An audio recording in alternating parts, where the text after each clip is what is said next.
عن انس رضي الله عنه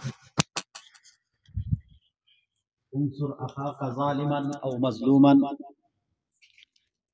فقال رجل يا رسول الله انصره اذا كان ظالما افرايت اذا كان مظلوما كيف انصره قال تحجزه او تمنعه من الظلم ইসলামী আন্দোলন রিয়াদ অধীনস্থ হারাশাখা কর্তৃক আয়োজিত আজকের এই কমিটি গঠনপূর্বক আলোচনা সভায় উপস্থিত সম্মানিত সভাপতি উপস্থিত আছেন আলহাজ মাওলানা উসমান গনি রাসেল সাহেব, উপস্থিত আছেন মাওলানা বেলাল সাহেব, উপস্থিত আছেন জনাব আব্দুল্লাহ আল মামুন সাহেব সহ হারাশাখার বিভিন্ন স্তরের দায়িত্বশীল সহযোদ্ধা বন্ধুগণ, আল্লাহ রাব্বুল আলামিনের দরবারে সর্বপ্রথম শুকরিয়া আদায় করছি যে মহান রব্বুল আলামিন আমাদেরকে দিন বিজয়ের মিশনে এখানে আসার, কিছু আলোচনা করার এবং শোনার তৌফিক দিয়েছেন। সেজন্য মহান রব্বুল আলামিনের দরবারে শুকরিয়া আদান বলি আলহামদুলিল্লাহ। আল্লাহ তাআলা আমাদেরকে অগণিত অসংখ্য মানুষ থেকে যাচাই বাছাই করে দিন বিজয়ের জন্য ইসলামী হুকুমত প্রতিষ্ঠার কাজে আমাদেরকে সম্পৃক্ত করেছেন। আল্লাহ তাআলা যাদেরকে পছন্দ করেন, যাদেরকে ভালোবাসেন, তাদের মাধ্যমেই দ্বীনের কাজ আল্লাহ তাআলা করান। তো আমরা এতটুকু আশা করি যেহেতু আল্লাহ তাআলা আমাদেরকে এই দ্বীনি কাজের সাথে সম্পৃক্ত করেছেন, দ্বীন বিজয়ের মিশনের সাথে একত্রিত করেছেন, সেজন্য আমরা এতটুকু আশা করতে পারি আল্লাহ তাআলা আমাদের উপর সন্তুষ্ট এবং রাজি আছেন। তো আজকে যেহেতু কমিটি গঠন হবে, দীর্ঘ এখানে ওয়াজের সময় নয়, আমি সাংগঠনিক দু চারটি কথা বলেই শেষ করব।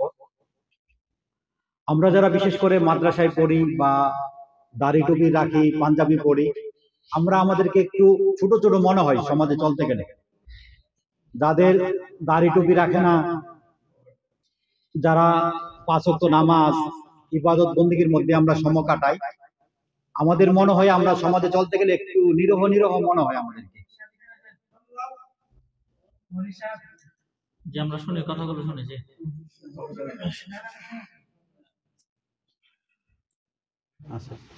তো আমরা ইসলামী হুকুমত প্রতিষ্ঠার জন্য হযরত পীর সাহেব চরমনাই 1987 সনে ইসলামী আন্দোলনকে প্রতিষ্ঠা করেছেন।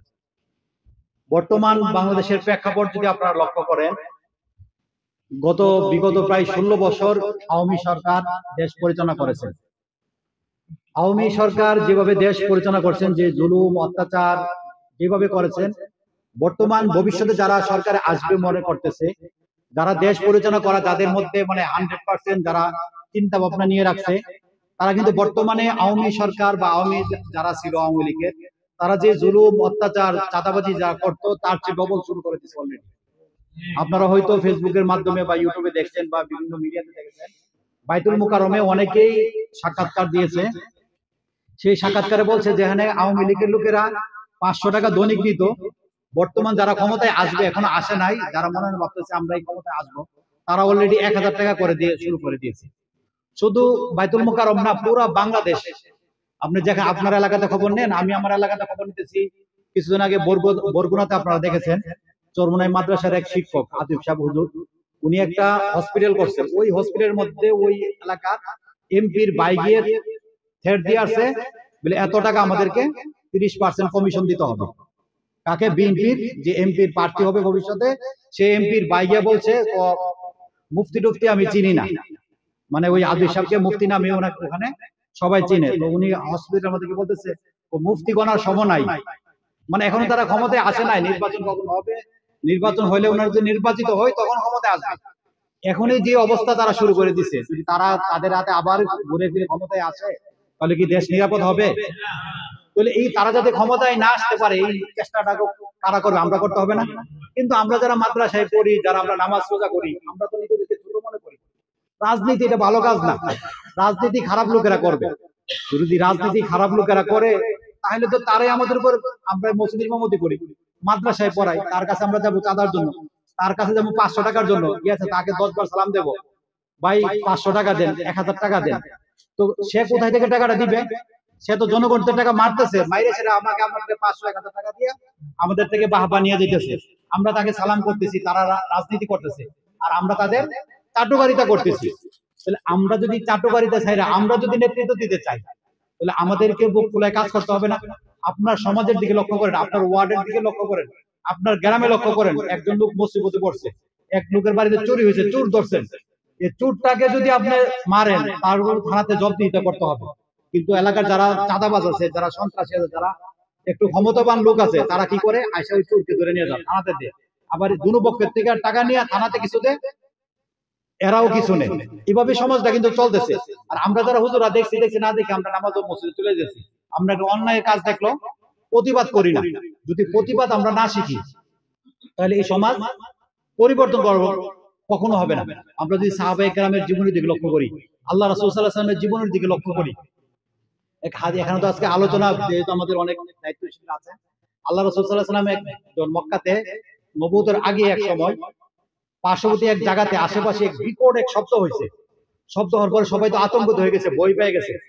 কিন্তু আল্লাহ রাসূল সাল্লাল্লাহু আলাইহি ওয়াসাল্লাম সর্বপ্রথম যেখানে বিকট শব্দ আওয়াজ হয়েছে, কিসের আওয়াজ হয়েছে, ওই আওয়াজটা দেখার জন্য, কি সমস্যা হয়েছে ওই সমস্যাটাকে সমাধান করার জন্য সর্বপ্রথম যে ব্যক্তি গেছেন সে হলো আল্লাহ রাসূল সাল্লাল্লাহু আলাইহি ওয়াসাল্লাম। তারপরে যারা গেছে কি, মুহাম্মদ সবার আগে এসে গেছে। কেন গেছেন রাসূল সাল্লাল্লাহু আলাইহি ওয়াসাল্লাম?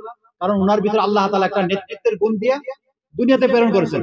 এই জন্য সমাজের যে কোনো সমস্যা হলে, আপনার পাড়ার সমস্যা হলে, আপনার দেশের সমস্যা হলে, রাজনৈতিক অঙ্গনের সমস্যা হলে, শিক্ষা সংস্কৃতি প্রত্যেকটা সেক্টরে যে কোনো জায়গায় সমস্যা হলে সমাধান কারা করবে? যারা শিক্ষিত। শিক্ষিত কারা? যারা আলেম, তারাই তো শিক্ষিত। বর্তমান শিক্ষারও দরকার আছে, কিন্তু যাদের ভিতরে কোরআন হাদিসের গান নাই, যাদের ভিতরে কোরআন হাদিসের আলু নাই, তাদেরকে তো পরিপূর্ণ শিক্ষিত বলা যায় না। আপনি ইংলিশ জানেন, সব কিছু জানেন, কোরআন যদি না পড়তে পারেন। আমার এক পাশে এক অফিসের জামাত ইসলাম করে এক লোক আমার কাছে প্রায় সময় আসে, তো সে রাজনীতির জন্য আমার চেয়েও বেশি সে উদ্যমী, আমার চেয়েও সে টাকা কড়ি খরচ করে বেশি। সে হইলো একটা ওয়ার্ড পর্যায়ে দায়িত্বশীল, আমিও তার পর্যায়ে এত টাকা খরচ করি না। সে প্রতিদিন 10 জনকে ফোন দিতেছে, তার এলাকা 14 গ্রাম গুণবতী ইউনিয়ন, তার প্রতিদিন 10 জনকে ফোন করে রাজনীতির জন্য, এই বন প্রোগ্রামের জন্য, কিন্তু সে কোরআন তেলাওয়াত শুদ্ধভাবে পড়তে পারে না। তাহলে আমরা ইসলামী আন্দোলন করি সাথে, যেমন আল্লাহ তাআলার ইবাদতের জন্য কোরআন আমাদেরকে শিক্ষা করতে হবে, পাশাপাশি এই সমাজের যত অন্যায় অবিচার জুলুম আছে সমস্ত কিছুর মূলোৎপাটন করার জন্য আমাদেরকে আগিয়ে আসতে হবে। শুধু আমাদেরকে ছোট মনে করে আমরা যদি বসে থাকি, ওই যারা সন্ত্রাস চাঁদাবাজ আছে, বখাটে আছে, তারাই আমাদের উপর জুলুম আর অত্যাচার করবে। এই জন্য আমরা যারা এখানে ইসলামী আন্দোলন করি, পীর সাহেব চরমনের হাতে হাত রেখেছি, আমরা এক জায়গায় গেলাম, এক দোকানে গেলাম, বলে আমরা হিন্দু আমি ইসলামী আন্দোলন করি, অনেকে বলতে শরম পাই। শরম পাইলে তো হবে না, বুক ফোলায় বলতে হবে আমি ইসলামী আন্দোলনের একজন সদস্য, আমি ইসলামী আন্দোলনের একজন কর্মী। আমি এই কথা যদি বলতে না পারি, তাহলে কিয়ামত পর্যন্ত ইসলামী হুকুমত প্রতিষ্ঠা হবে না। আমরা মানুষ 10 জন যদি আজকে থেকে প্রতিজ্ঞা করি, তাহলে আমি যেখানে যাই সেখানে বলবো আমি ইসলামী আন্দোলনের একজন কর্মী, তাহলে আরেকজন শুনবে, তাহলে বলবো না, আলেমদের তো একটা অবস্থান আছে। ইনশাআল্লাহ আপনারা সবাই যদি চেষ্টা করেন, আপনাদের এখান থেকে যোগাযোগ করেন, সামনে যে একটা অবস্থান, ছাত্র ভবিষ্যতে হয়তো রাজনীতি দল চলতে পারে, কিন্তু ভবিষ্যৎ ইনশাআল্লাহ যারা সন্ত্রাসবাদ, যারা চাঁদাবাজ, তাদেরকে কিন্তু মানুষ আর দ্বিতীয়বার ক্ষমতায় আনবে না। এই কথাগুলো আমাদের মরহুম আইনুদ্দিন আজাদ বহু আগে বলে গেছে, নৌকার দানের শীষ 2 সাপের একই বিষ। সেই কথাগুলো কিন্তু মরহুম আইনুদ্দিন আজাদ অনেকদিন আগেই শহীদ হয়ে গেছে, কিন্তু তার কথাগুলো কিন্তু বাস্তবে মিলতেছে। হযরত পীর সাহেব চরমনায় যে কথাগুলো বলতেছেন, এমন একটা সময় আসবে আওয়ামী লীগ বিএনপি এক হয়ে যাবে। তারা গত সিটি নির্বাচনে, চরমনাই ইউনিয়ন নির্বাচনে, বিভিন্ন নির্বাচনে তারা কিন্তু অলরেডি এক হয়ে যেতেছে, এবং সামনে যে নির্বাচন আসতেছে বিএনপি কিন্তু আওয়ামী লীগকে ব্যান করুক এটাও চায় না, কারণ তারা তাগুতের সাথেই থাকবে। তারা ইসলাম ক্ষমতায় আসুক, মির্জা ফখরুল কখনো যাবে না, তারেক জিও যাবে না, কেউই যাবে না, কারণ ইসলাম ক্ষমতায় আসলে তাদের দুর্নীতি এগুলা করতে পারবে না। তাহলে আপনারা একটু যারা সচেতন আছেন আর একটু খোঁজ খবর নেন, আপনার এলাকার খবর নেন। যারা আগে আওয়ামী লীগের লোক চাঁদাবাজি করতো, এখন বিএনপির লোক চাঁদাবাজি করতেছে। আপনার বাড়ির পাশে যে বাস স্ট্যান্ড আছে, টেম্পো স্টেশন আছে, আগে আওয়ামী লীগের লোক চাঁদা নিয়ে যেত, এখন বাস বিএনপির লোক আসে নিয়ে যেতেছে। ঢাকা কারণ বাজারে প্রতিদিন 5 কোটি টাকার চাঁদাবাজি হয়। আগে নিত স্বরাষ্ট্রমন্ত্রীর লোক, এখন নেই বিএনপির লোক। বিএনপির লোককে জিজ্ঞাসা করা হইলো, আগে তো ছিল অন্যরা, আপনারা কেন আসছেন? ওরা তো সবকিছু ফালায় চলে গেছে, এখন আমরা এখানে আইসা একটু ম্যানেজমেন্ট করতেছি, একটু পরিচালনা করতেছি।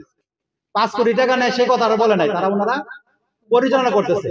এই জন্য আমরা বাস ওনাদের থেকে 500 টাকার 1000 টাকার যাবো, সালাম দিব, চলে আসবো, এটা কিন্তু আমাদের জীবন নাই।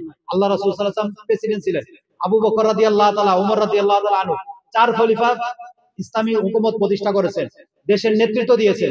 এজন্য আমাদেরকেও নেতৃত্ব দিতে হবে, আমাদেরকে বুক খুলে আমরা বলতে হবে যে আমরা ইসলামী আন্দোলনের একজন সৈনিক, তাহলে ইসলামী হুকুমত প্রতিষ্ঠা হবে। এবং যেখানে আমি যে হাদিসটা পড়েছিলাম, সময় আমি বেশি নিয়ে নিতেছি, যে আমি হাদিসের সারাংশটা বলি। মানে আল্লাহ রাসূল সাল্লাল্লাহু আলাইহি ওয়াসাল্লাম যেখানে জুলুম হবে, যেখানে কোনো অন্যায় হবে, তার প্রতিবাদ করতে হবে, তার প্রতিরোধ করতে হবে। যে জুলুম করবে তারও প্রতিবাদ করতে হবে, যে মাজলুম তার পক্ষ দাঁড়াতে হবে, যার উপর জুলুম করা হচ্ছে তার উপর যাতে জুলুম করতে না পারে সেই চেষ্টাটুকু আমাদের করতে হবে। আর ইসলামী হুকুমতের, ইসলাম আন্দোলনের টার্গেট এটা, কোথাও কোনো জুলুম থাকবে না, কোথাও কোনো অন্যায় থাকবে না, কোথায় কোনো অবিচার থাকবে না।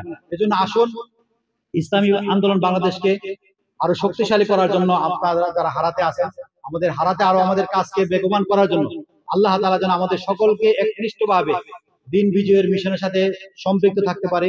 ওয়া আখির দাওয়ানা আলহামদুলিল্লাহি রাব্বিল আলামিন।